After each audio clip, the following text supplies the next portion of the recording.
Shalom, Brother Otis. This is Cole Cobb. Shalom, Otis. This is Yatzida. Once again with our, I guess this is about our 5th installment of the lesson that we're going to be giving you. Coming back off of the topic that we, for the most part, dealt with Christ died for Israel only. Christ died for Israel only. No, he only died for Israel. His blood was shed only for to redeem the people on this side that was that had broke the laws of the Most High, to redeem them back to the Most High. What we're going to deal with today is the scripture, St. John chapter 3 and verse 16. The reason we're going to deal with St. John chapter 3 and verse 16, because that verse, that scripture within the Bible is used, I guess you could call it as the foundationary scripture for the doctrine, or for the Christian doctrine, for the doctrine that's held by the Christian religion. The belief that Christ died for all people. The belief that anyone out of any nation, or any race of people can actually be saved by Christ when he comes back upon his second return. So we're going to go ahead and dissect that. And we're going to, for the most part, take it from two angles. And I'll let you know the two angles that we're going to hit it from once I'm going to read the scripture for us. So we at St. John, Matthew, Mark, Luke, John. St. John chapter 3 and verse 16. And we're going to go ahead and give that to you. Go ahead. For God so loved the world that he gave his only begotten Son, that whosoever believeth in him should not perish, but have everlasting life. So that's the scripture. You see it on the end of, you see it in the end zone in National Football League games. You see it in all the weirdest places. That scripture posted in some of the weirdest places. John 3:16. For God so loved the world that he gave his only begotten Son, that whosoever might believe on him would have everlasting life, should not perish but have everlasting life. So, of course, when you read the word for face value, world, you're thinking everybody on the globe. When you turn around and you read the same word or the other word within the same verse, whosoever, you would think right off the bat, wow, this is talking once again about whosoever out of whatever nation, out of any culture. So we're going to use other scriptures to show you that that is not so. But before we do so, why don't we go into the dictionary and get, for the most part, a general, a basic command for the word world. Now, did you know that within the Webster's Dictionary of the English Language alone, the word world has over 14 different definitions, and each definition can be used in different contexts, and the meaning of the word world is determined by its use, or the context in which it is used. Okay? So we're going to show you.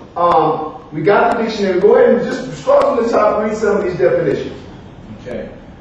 Number 1, world. The earth or globe. The earth or globe. Listen to this. So it says the earth or globe. That's one definition. When you speak in terms of the word world, if you use it in a context, it could be referring to the world or the earth. Go ahead.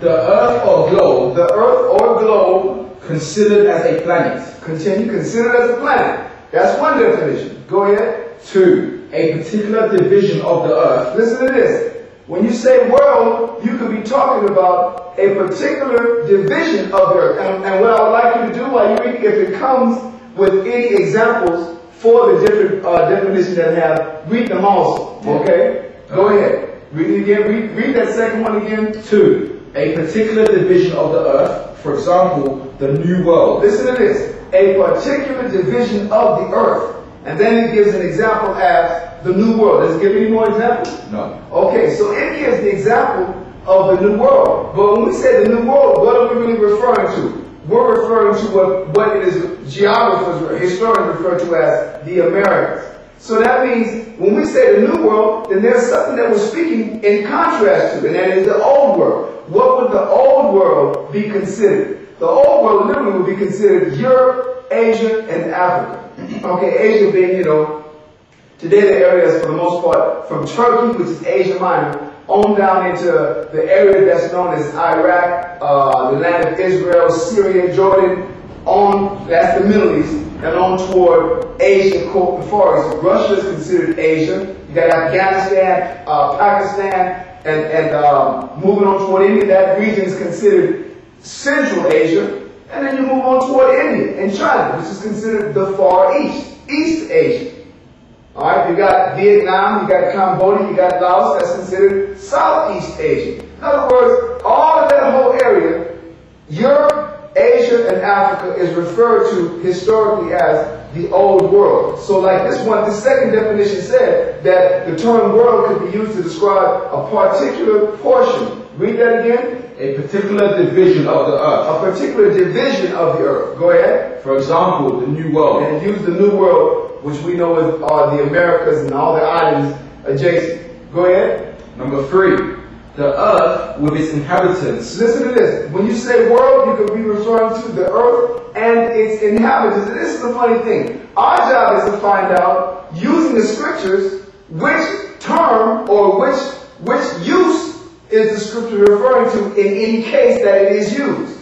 Go ahead. The earth with its inhabitants, affairs, etc. during a particular period. Listen to this. The earth, its inhabitants, its affairs during a particular period. Does it give an example? Yes. Go ahead. For example, the ancient world. The ancient world. So when we refer to the kingdom of Persia, we're referring to matters of the ancient world. When we refer to the kingdom or the history of Greece, Rome, the history of our history, the history of Israel, the history of Egypt, the history of Samaria, Babylon, we're referring to matters concerning the what? The ancient world. Okay? Go ahead. So that means the point is the term world could be used to describe a period in time. That's what the ancient world means. Go ahead. Society, secular, social, or fashionable life with its ways and interests. Read it again.